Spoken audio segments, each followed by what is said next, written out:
So welcome back to my channel guys. कैसे हो आप सभी? आई होप आप सभी बहुत ही अच्छे होंगे। हम कर रहे थे पेस्टिसाइड एंड इंट्रोडक्शन चैप्टर। हमें लास्ट टॉपिक बचा है स्ट्रक्चर एक्टिविटी रिलेशनशिप का। ठीक है, तो देखो इस चैप्टर में बेसिकली 5 ही क्वेश्चन है। देखो यहाँ पे सबसे पहला क्वेश्चन आता है, what are pesticide, classification of the pesticide on the basis of source, on the basis of target, on the basis of mode of action and chemical structure. ये सारा आपने लिखना होता है। मैं करवा चुका हूँ सारा ही सारा विद कंप्लीट डिटेल के साथ। ठीक है, लेंथी करके हमने किया हुआ है सारा के सारा। ये सारा पहला क्वेश्चन बन गया। ठीक है, एक क्वेश्चन यहाँ से बन जाता है, what are benefits of pesticide या एडवर्स इफेक्ट ऑफ पेस्टिसाइड के होते हैं। तो वो सारा के सारा हमने यहाँ पे लिख दिया, बेनिफिशियल इफेक्ट और एडवर्स इफेक्ट। और ये क्वेश्चन इस तरह से भी आता है कि why pesticide are called necessary evil. तो ये हम कर चुके हैं। ठीक है, 3 क्वेश्चन हो गए, सॉरी 3 क्वेश्चन हो गए। फोर्थ क्वेश्चन क्या होना, चेंजिंग कंसेप्ट ऑफ पेस्टिसाइड, कि पेस्टिसाइड के कंसेप्ट को चेंज करने की क्यों जरूरत है। फोर्थ क्वेश्चन ये हो गया। और फिफ्थ क्वेश्चन जो हम अभी स्टडी करेंगे, स्ट्रक्चर एक्टिविटी रिलेशनशिप। ठीक है, तो ये 5 क्वेश्चन है। बोलने का ये मतलब है कि हर साल यही 5 क्वेश्चन रिपीट होते हैं।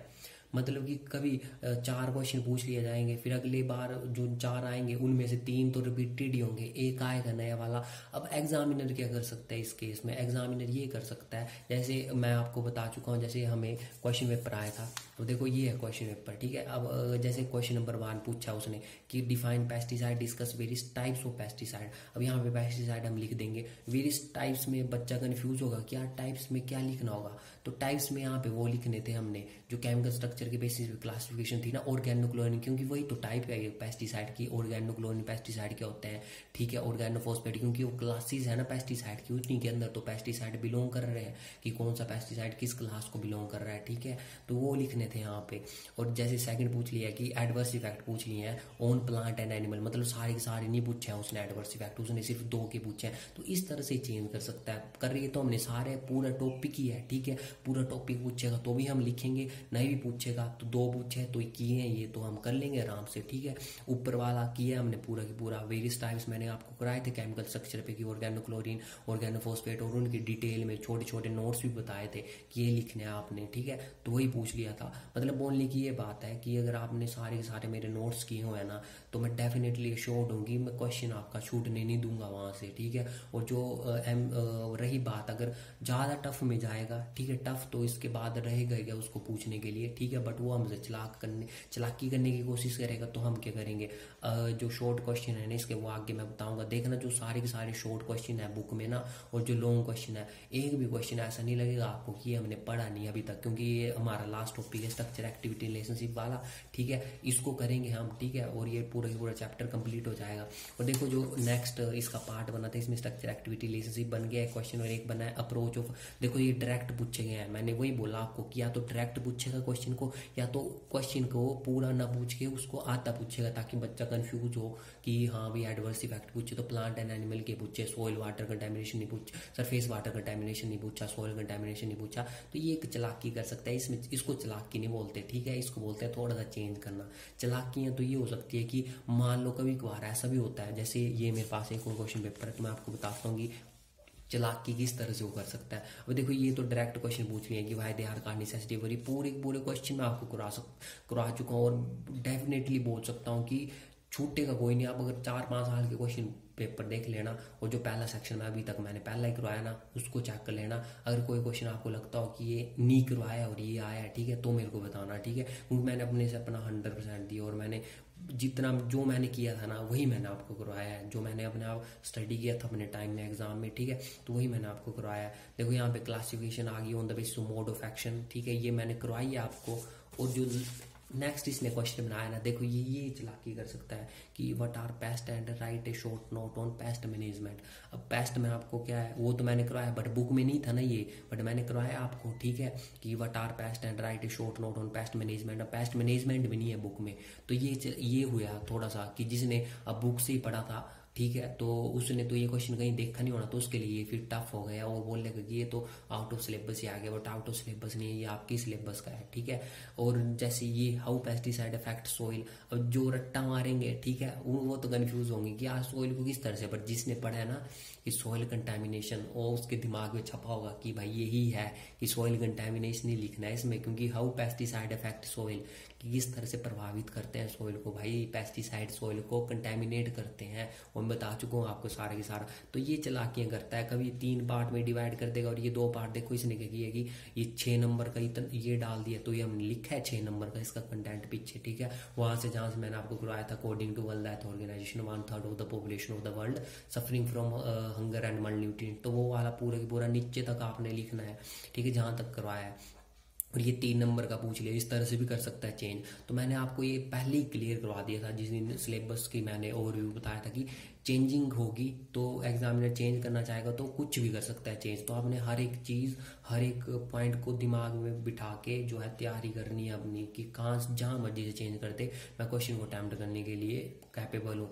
और जो ये स्ट्रक्चर एक्टिविटी रिलेशनशिप वाला क्वेश्चन है ना, अब देखो 5 क्वेश्चन मैंने बताया टोटल है इस चैप्टर में। मैंने ये वाला क्वेश्चन ऐसा था कि मैंने पढ़ा नहीं था, पढ़ा भी था और याद भी किया था जब हमारे मिड टर्म थे। बट हुआ क्या कि मिड टर्म में मैंने तो अपना मिड टर्म नहीं देखा, बट मेरे मिड टर्म में मार्क्स थे इस वाले पेपर में ही थे सिर्फ 26 थे out of 30।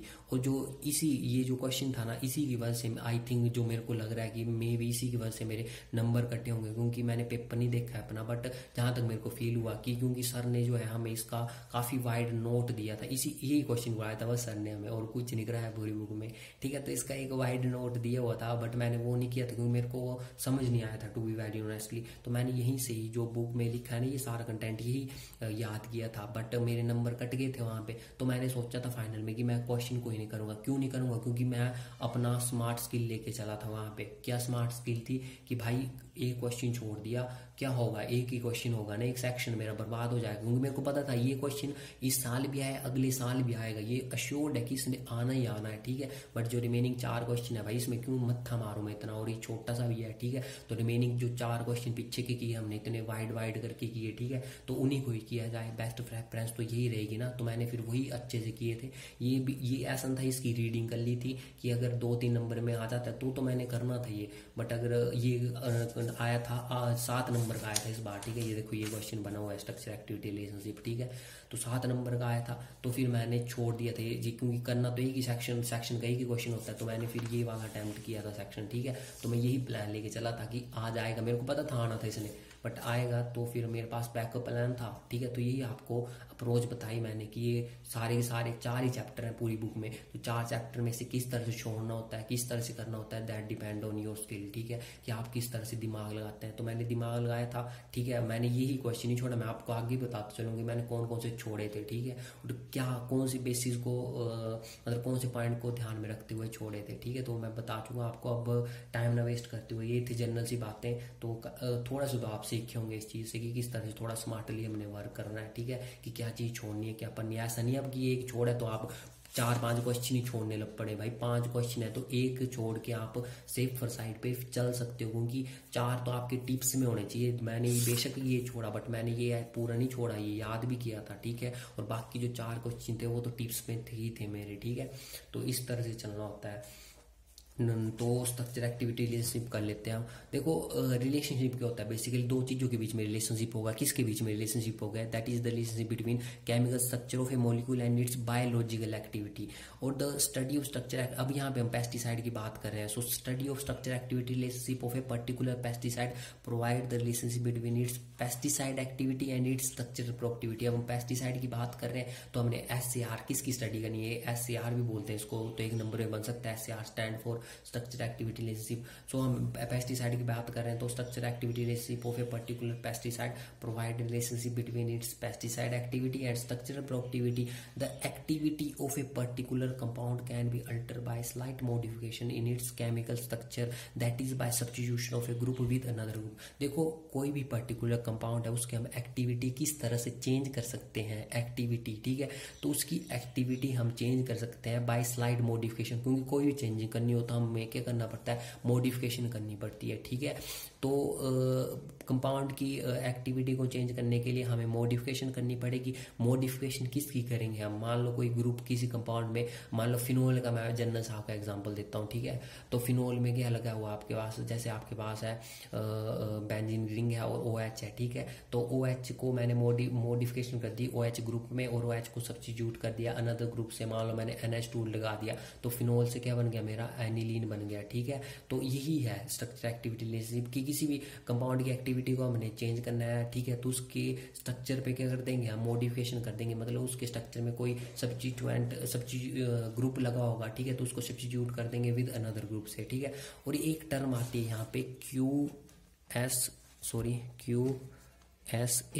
QSAR stand for quantitative structure activity relationship. अब ये क्वांटिटेटिव स्ट्रक्चर एक्टिविटी रिलेशनशिप क्यों यूज की जाती है? Have been used for identification of carcinogenic and toxicological hazard. Carcinogenic hazards को और टॉक्सिकोलॉजिक हैजर्ड को आइडेंटिफाई करने के लिए हम QSAR का इस्तेमाल करते हैं, ठीक है। अब एग्जांपल मैं आपको दे रहा हूँ यहाँ पे, milk and other dairy product are commonly used commodity in almost all the society. सभी जानते हैं कि पूरे वर्ल्ड वाइड में चले जाए, मिल्क एंड उसकी जो अदर डेयरी प्रोडक्ट है उनको यूज़ किया जाता है हर जगह, ठीक है। And have an important role in human nutrition. Human के लिए काफ़ी ज़रूरी है, दूध हमारे लिए काफ़ी ज़रूरी है, उसके जो रिलेटेड प्रोडक्ट है हमारे लिए काफ़ी ज़रूरी है। The occurrence of pesticide residue in milk is a matter of public concern. आपको पता है कि मैं पीछे भी करा चुका कि पेस्टिसाइड रेजिड्यू क्या कर रहे हैं? फूड चेन में एंटर हो चुके हैं, ठीक है। So the occurrence of pesticide residue in milk, milk में भी हम मिल्क की बात कर रहे हैं ना, तो मिल्क में भी फूड, मिल्क भी क्या एक टाइप का आपके पास जो कंज्यूमेबल चीज़ है, ठीक है। तो इसमें भी पेस्टिसाइड रेजिड्यू प्रेजेंट है। Is a matter of public concern, so it is very important to ensure the quality of milk with respect to pesticide residue. तो ये जरूरी है चीज़ की, अगर मिल्क में पेस्टिसाइड रेजिड्यू है तो उसका आइडेंटिफिकेशन की जाएगी कितना अमाउंट में उसमें मिल्क में पेस्टिसाइड रेजिड्यू है, ठीक है। And some pesticide are biodegradable and some are non biodegradable. ये भी हमें पता है कि कुछ एक पेस्टिसाइड के होते हैं बायोडिग्रेडेबल होते हैं, मतलब इजिली डिग्रेडेड हो जाते हैं, और कुछ एक नॉन बायोडिग्रेडेबल होते हैं, मतलब इजिली डिग्रेडेड जो है एनवायरनमेंट में नहीं होते। Thus the level of the pesticide in food liquid that is consumed by human being, wild animals, aquatic animals can be determined by QSAR। तो यही है QSAR, quantitative structure activity relationship. मतलब कि जो पेस्टिसाइड रेजिड्यू फूड में present है, कितना amount में वो प्रेजेंट है, with the help of QSAR we can identify that, ठीक है। समझ आ गया? तो यही था पूरे जो हमने कहानी पढ़ी, यही थी QSAR की कहानी थी कि जो QSAR है वो पेस्टिसाइड रेजिड्यू जो फूड में प्रेजेंट है उसके लेवल को आइडेंटिफाई करने के काम में आता है, ठीक है। SAR provide valuable insight to optimise the toxicity of the pesticide which is a major concern for the safety of health and environment, ठीक है। तो ये हम कर चुके हैं कि वैल्यूएबल इनसाइट प्रोवाइड करता है कि किस तरह से हम पेस्टिसाइड की टॉक्सिसिटी को रिड्यूस कर सकते हैं। पेस्टिसाइड की टॉक्सिसिटी को रिड्यूस करना है तो सिंपल SAR का यूज करके हम क्या कर सकते हैं? स्लाइड मॉडिफिकेशन कर सकते हैं। जो पेस्टिसाइड का स्ट्रक्चर होगा ना उसमें हम मॉडिफिकेशन कर देंगे। मॉडिफिकेशन क्या हेल्प करेगी हमें? मॉडिफिकेशन हेल्प करेगी हमें उसकी जो एक्टिविटी है कि कितनी हमने एक्टिविटी बढ़ानी है, क्या इतनी घटानी है, ठीक है, उसमें हेल्प करेगी। और ऑटोमेटिकली फिर हम टॉक्सिसिटी को क्या कर सकेंगे? रिड्यूस करवा सकेंगे, ठीक है। तो कम टॉक्सिसिटी का पेस्टिसाइड यूज करेंगे तो कम एडवर्स इफेक्ट शो करवाएगा, ठीक है। Example of study of structure activity relationship, मैं एक एग्जाम्पल दे रहा हूँ आपको कि क्यों SAR की स्टडी जरूरी है, ठीक है। डायल्ड्रीन जैसे है, ठीक है, एक है ये रिस्पॉन्सिबल होता है पार्किंसन डिजीज के लिए, नर्वस रिलेटेड डिजीज है, मैं आपको बता चुका हूँ, ठीक है। इंसेक्टिसाइड है ये डायल्ड्रीन, ठीक है। डायल्ड्रीन किस क्लास को बिलोंग करता है? ऑर्गेनोक्लोरीन क्लास को बिलोंग करता है, बट ये हमारे सिलेबस में है नहीं, तो हमारे सिलेबस में ऑर्गेनोक्लोरीन का DDT और BHC है, ठीक है। तो हमने वो दो ही स्टडी करने, बट यहाँ पे तो हम एग्जाम्पल ले रहे हैं, ठीक है। We have identify that what are the structure feature responsible for causing Parkinson type disease. ये जो डायल्ड्रीन है ना ये पार्किंसन डिजीज पैदा कर रहा है। डायल्ड्रीन का कोई ना कोई स्ट्रक्चर होगा, ठीक है। तो SAR क्या कर रहा है? स्ट्रक्चर एक्ट, नाम में क्लियर है यार, स्ट्रक्चर एक्टिविटी रिलेशनशिप, मतलब कि स्ट्रक्चर से रिलेटेड एक्टिविटी रिलेशनशिप है। मतलब कि जो डायल्डेन का स्ट्रक्चर होगा ना, हम SAR की स्टडी, डायल्डेन की SAR स्टडी करेंगे कि उसके स्ट्रक्चर में ऐसे क्या ग्रुप प्रेजेंट है जो कि इसकी टॉक्सिसिटी को बढ़ा रहे हैं और पार्किंसन टाइप की जो डिजीज है उसके लिए रिस्पॉन्सिबल हो रहे हैं, ठीक है। So overall SAR analysis lead to development of safer more effective pesticide which is essential for future environment and human health. So देखो SAR का मेन पर्पस क्या निकला कि SAR किसी पर्टिकुलर पेस्टिसाइड की SAR स्टडी करके हम उसकी टॉक्सिसिटी को कम कर सकते हैं, ताकि हम एक ऐसा पेस्टिसाइड क्रिएट कर सकें जो इन फ्यूचर इन्वायरमेंट को भी और ह्यूमन हेल्थ को भी ज़्यादा एडवर्स इफेक्ट ना दे, ठीक है। यही था SAR स्ट्रक्चर एक्टिविटी रिलेशनशिप का पूरा की पूरा कंसेप्ट। आई होप पूरा की पूरा कंसेप्ट आप समझ चुके होंगे कि मेन पर्पस बोलने का यही था इसका, कि क्यों SAR का मेन पर्पस था। जो पेस्टिसाइड रेजिड्यू फूड चेन में एंटर हो चुका है, उस पेस्टिसाइड रेजिड्यू को क्या करना है, उस पेस्टिसाइड रेजिड्यू को आइडेंटिफाई करना है और उसको कम करना है। और SAR की हेल्प से हम किसी पेस्टिसाइड की क्या कर सकते हैं, पूरी की पूरी पेस्टिसाइड के स्ट्रक्चर की एनालिसिस कर सकते हैं और देख सकते हैं कि उसमें ऐसा कौन सा ग्रुप प्रेजेंट है जिसको हम सब्स्टिट्यूट करें ताकि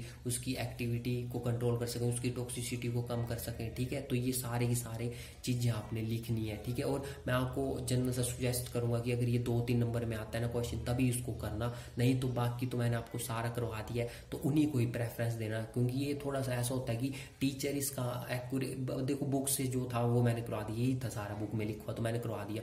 अब जो टीचर क्या करता है कि वो एक तो मैक्सिमम करवाते नहीं है इन बुक्स को, क्योंकि ये काफ़ी कॉम्प्लेक्स बुक है भाई।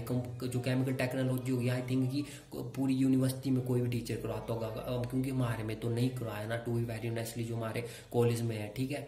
तो ये कॉम्प्लेक्स बुकें होती हैं, तो कोई भी इनमें हाथ नहीं डालना चाहता अपना कि हाँ भाई हम इनको बच्चों को समझाएं, ठीक है, क्योंकि टफ होता है इनको समझाना काफ़ी, ठीक है। तो आई होप मैं आपको समझाने में कैपेबल रहा हूँगा, ठीक है। सो मिलते हैं ऐसे किसी बड़ी ऐसे वीडियो में। Till then bye bye, take care.